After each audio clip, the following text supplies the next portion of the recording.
Hello guys, what's up? So for today, mag-edit tayo. Magko-color correction tayo dito sa dish na to. So sinadya ko siyang medyo underexposed ng konti. Pero to be honest, hindi naman siya ganun underexposed. Sakto lang naman, pero mas marami pa siyang pwedeng mangyaring enhancement. So dalawa pala yung gagawin nating video. Ang unang part 1 is color correction using Lightroom. Second part is yung ipa-final na natin yung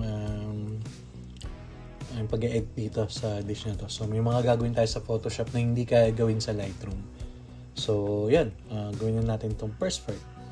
So ang first part is color correction nga. So usually ang ginagawa ko is kinukuha ko muna yung color picker. Tapos hanap ako ng mga pinaka-white part. So para sa color correction to. So, ayan. Tingin ko okay naman. So, check natin. From medyo yellow, ayan, naging medyo sakto na yung kulay niya. Maganda na yung kulay ng plate. Pero, i-improve pa natin yan later. So, dito, ang una kong ginagawa is hindi talaga ako masyadong gumagamit ng exposure agad. Kinukuha ko muna siya sa highlights and adjust ko. As you can see, gusto ko muna ibalik yung nawalang details dito sa may left side ng plate. Then, usually mga kasano lang naman yun, 95 para may room ako na medyo hindi siya sagad na 100. Then, susubukan ko siyang atake naman dito para magliwanag siya. Yung mga product, yung mga dish. Atakin ko siya dito sa shadow. So, siguro mga bandang 65 siguro. Okay na ako dyan. Sa whites naman, i-push ko rin siya at least nasa mga 40 to 45, pero for this tutorial siguro 45 tayo. So nakita niyo na agad yung improvement niya, malaki na. So from this, ito na siya, malaki ng improvement soon, pero syempre hindi pa tayo tapos dyan. So itaas naman natin yung blacks. Siguro 40, okay na ako dyan. Maliwanag na yung plate. Then, total, nandyan na rin naman tayo. Galawin na rin natin yung sa presence niya. Yung texture niya. Gusto ko medyo mas ma-identify pa tong rice. So, ang gagawin ko dyan is tataas ko yung texture. Kasi medyo cloudy pa yung itsura nung rice eh. So, at least nasa 16 texture niya. So, ayan. As you can see na nag-improve yung texture ng rice. Dito kasi, tignan nyo. Kung titignan nyo siya, before medyo cloudy siya. So dito medyo define na yung pagkaka-perso ng rice, di ba? So parang mas minus pa siya. Taas din natin clarity. Siguro mga 25. Then pababayaan ko na yung dehaze. Hindi naman kasi ako mahilig mag-adjust ng dehaze kung hindi kinakailangan. So dahil na-adjust ko na yan, bago ako pumunta sa color mixer, itatry kong ibaba yung contrast at least mga 5 siguro, negative 5. Then exposure, medyo maliwanag masyado yung part ng rice dito. Gusto ko siyang ibaba ng at least negative 20 siguro. Ayan, medyo makuha na natin. Ayan na, malabas yung mga details. So diretso na tayo ng color mixer siguro, no? So dito naman, tingin ko hindi ako masyado mag-a-adjust. Yung green, tataas ko lang siguro ng konti. Gusto ko lang medyo makitang fresh yung green. At least plus 2 ako dyan. Or sige, sagad natin plus 3. Then, plus 1 lang sa yellow. Kasi baka magalaw natin tong part na to. So, gusto ko siyang hindi magalaw. May gagawin kasi ako dyan later. So, plus 1 lang. Hindi mo siya ramdam, pero may impact yun. And then, yun nga pala, nakalimutan ko. Dapat pala kasi inuna ko tong ayusin, pero nakalimutan ko siya. So kasama sa work process ko yung pag-aayos ng lens correction. So i-remove natin yung chromatic aberration, then importante rin yung enable natin yung profile correction. So ayan, laki ng improvement, diba? So from this to this, so hindi pa siya tapos, no? So ngayon, parang feeling ko pwede kong i-adjust yung greens. So siguro i-brush natin yung green ng konti. Gusto ko siyang mas maging define na fresh Hindi pa siya fresh sa paningin ko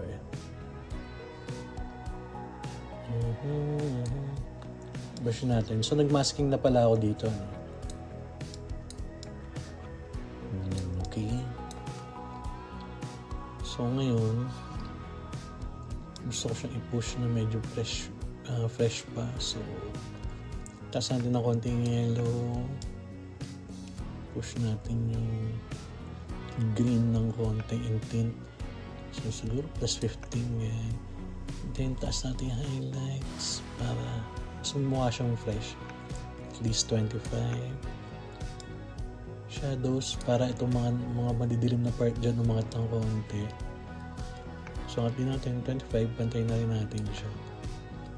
Highlights, wala naman masyado. So angat lang natin exposure, sobrang konti lang. At least mga 0.50 lang. So yan, parang yan, pandis. Yan, okay na ako dyan. So hindi pa ako tapos. So, itong mga part ng chicken na to, medyo ang dark ng dating niya sa akin. So, gusto ko siyang ayusin. So, I think ibabrush ko rin yung part na yan. May mga part lang na medyo dark yung chicken. Gusto kasi siyang umangat yung kulay niya. So, yan. Brush natin So, paangatin natin yung kulay niya. So, kunin natin yung shadows. At least mga 25 plus 25 siya. So yun din sa exposure usually mga tataas lang ako ng 30 ganun. Then yung whites ay yung blacks, kung nakita nyo na ito ng konti yung black, sobrang konti lang yan, mga at least plus 4 lang yan. So try pa natin i-brush ba may makuha pa tayong pwedeng umangat. So yan yung highlights niya, taas na natin ng 5 din. So, natin chicken from ganyan. Tapos sumangat yung kulay niya, di ba? So, yung bread naman dito, parang kasing ang dilim ng part na to ng bread So, gusto ko siyang ayusin para maging ganito siya ka-light. Pero ayoko naman mawala yung dark part dito kasi dun yung tapo ng shadow So, dapat medyo dark din to. So, ang babrush ko niyan, so ito lang. Itong part na to na parang nasunog. Actually, yun din yung sabi talaga sa akin, medyo nasobrahan yung luto.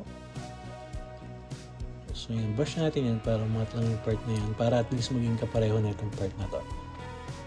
So try natin iangat yung shadows niya. Yan, as you can see, naangat yung shadows niya at least mga 70. Plus 70 siya. So try natin iangat yung exposure niya, i-match lang natin. So, yan, okay na ako dyan. Contrast, taas natin ng konti, at least plus 20. So, yan. Check natin. So, yan, di ba? Sabi ko sa inyo, hindi ko gagalawin tong part na to, di ba? Kasi nga, alam mo na, dapat madilim talaga yung part na yan. Dahil madilim dito, dun yung tama ng shadow So, then, siguro last na masking yung rice. Medyo ang yellow ng dating ng rice sa akin So, pag may rice talaga medyo ina-adjust ko talaga siya. Ayoko kasing medyo yellowish yung rice kasi di ba dapat white yan kasi. Pero kasi kaya siya naging yellow dahil may source of light na medyo kulay yellow yung bulb. Hindi may iwasan kasi sa resto na shoot to. Ang mangyayari talaga nun sa sa post-prod na talaga ginagawa. So yan, masking lang natin. So I want the rice to be whiter. So adjust natin, baba natin ng konti. Kunin natin yung medyo makatatawanan pa. Ayan. Again, siguro natin ng color temp ng konti ng blue. So huwag naman siya ng bluish. Ayan. tingin ko mga negative 12. Negative 12. Then, paputiin pa natin. Taas natin exposure ng konti. Iba natin yung shadows. Para yung mga part na to. Nakikita pa rin yung shadows. Yung blacks. Ibaba natin yung blacks ng konti. So, yan. Tingin ko okay na ako dyan. So, yan yung part 1 ng video natin. In-adjust natin yung mga part ng dish, yung chicken, yung bread, yung rice, then yung vegetables. So, in-adjust natin yan. Then, kung nakikita nyo, parang itong mga part na to, madumi siya. Yan, may mga part na parang madudumi. May mga part na madudumi dyan. Yan naman yung gagawin natin sa Photoshop. So, yan. Abangan nyo na lang yung part 2.